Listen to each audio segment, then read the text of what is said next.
Hey everybody, so if you've reached this video, it's probably because you've tried stretching your hip flexors and they're still tight. And no surprises with that. Sometimes stretching just isn't the thing for you. So that probably means that, one, your hip flexor pain could be something more serious, like a hip flexor strain, which strains don't like to be stretched, so it could be that. Or it could be coming from another area of your body, or it could be a compensation. We're gonna go over the last two, what you could do if it's coming from another area in your body, or if it's coming from another area of your body and your hip flexors are tight because they're compensating. And we're gonna start with probably the most common and most popular culprit for lower extremity issues, and that's weak glutes. And your glutes aren't necessarily weak a lot of the times, it's just that they don't know how to be functionally strong. They don't know how or when to fire when you need them to. Or you just have movement patterns that don't really allow you to use your glutes and have a tendency to use the hip flexors. And I'm gonna be doing all the exercises as pretty simple, easy, beginner exercises for all of these compensatory patterns. But just know that there's a lot of more intense, harder exercises that are also useful. But we're just gonna get into the exercise real quick. So this one is probably one of the best and easiest ways to get the glutes to really turn on and to get you to practice doing hip extension, which is the movement where you bring your leg backwards behind your body without actually using the hip flexors at all. So you're gonna go ahead and lay on your back, put a band around your knees. The cloth bands honestly work best, but if you have a rubber one, do the best you can. Go ahead and go feet together and back towards your glute. If you go feet out, you're gonna use your hamstrings, so you want your feet back towards your butt and together. Break the band in half, and then bring your belly up and keep it nice and tight and braced like someone's gonna punch you. And go ahead and squeeze your glutes and come all the way to the top and bring it back down nice and slowly. And tap and up. Try this while I'm talking. Just know that while you go up quickly, you want to come down slowly and really try to break the band and separate the legs on the way down. And just tap the butt for a second or two before returning back up. So nice and slow on the way down, quick on the way up, and keep breaking the band the whole way. So that's a glute bridge. It's definitely one of the easiest, but the next easiest is probably the butterfly. And you're gonna start in the same position. So feet back towards the glutes, feet together, band around your knees, and you're going to break the band again, but instead of moving your hips up, you're gonna move your knees in and out just a little bit, like this. Good, in and out. Keep your knees fluttering.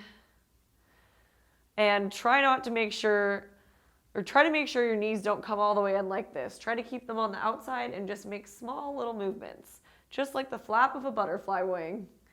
Good, just like that. And then you're gonna go ahead and let's try, so that was the glutes. You could also be loading into your hip flexors because you have a hard time keeping yourself straight when you're running or doing lifting, or you just don't have a lot of core strength or stability on the sides. A lot of people think about core strength and they work really hard on the front, but they don't think about the sides. Your core really is a whole 360-degree circle around your spine. So you got to think about all of those muscles that are involved. But we're going to just go ahead and start with a simple side plank, which is honestly probably one of the most effective exercises for making sure you actually get 360 degrees around, because it's allowing you to kind of work the side chain of muscles that runs down here all the way to your glute. And we're going to start with the easiest way to do a side plank, which is going to be on your side. Keep your belly firmly away from the ground, so keep this nice and active. We don't want you to be drooping through the shoulder because that's going to hurt your shoulder. So you're going to want to push away with the shoulder and with the belly. Keep this nice and stiff, again, like someone's going to punch you. And we're going to have the knees bent, so legs straight until you get to the knee. Then the knee's going to go ahead and bend at about 90 degrees.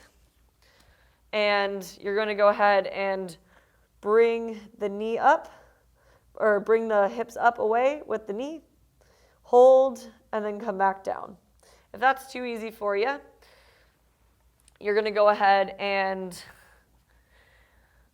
bring the leg straight, put the top leg in front of the bottom leg, feet right in line with each other, so top foot in front of the bottom foot.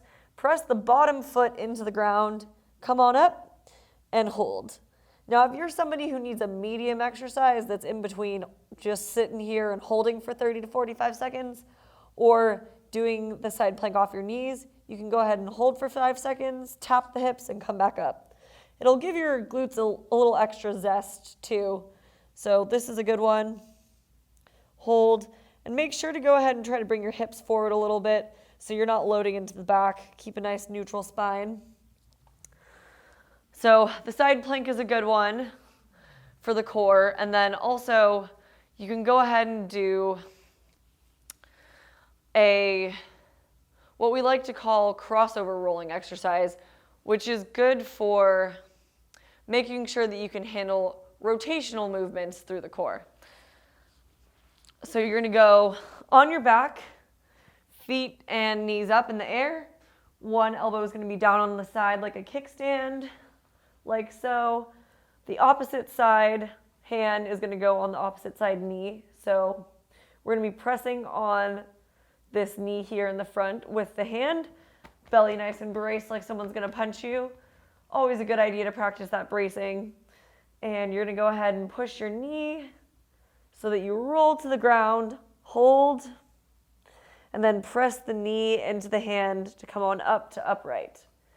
Do that 3 sets, 5 times on each side, or 2 sets, 5 times on each side, and see if you don't get a nice little burn in your core. I would suggest for the side planks doing about 30 seconds on each side. Try that 3 times, or 45 seconds if you're feeling good. And if you're doing the taps, do 5 to 10 sets of 5-second holds. So those are my exercises for now. For the butterflies and the bridges, I don't think I mentioned sets and reps on that one. 2 sets of 25 should be good for each of those if you can make it through that. But honestly, we just are looking for a really hard effort on all of these. So make yourself sweat and make it hard for you to talk to your workout buddy, or your invisible workout buddy, as we would say during COVID. So those are some good exercises to target the tight hip flexors when stretching isn't helping you. We have a lot more videos on hip flexors coming out, so make sure and subscribe and ask any questions that you need in the comments below, or see the description for contact info. I'd love to answer any questions that you have about this video, or about hip flexor issues, or any other sports medicine or injury issues you have, or honestly, just if you want to come say hi. Shoot me an email, send me a text, or let me know if you have any good ideas or anything else, any other content you want to hear about. I'm out for today, but stay safe out there, and hope you have some happy hip flexors.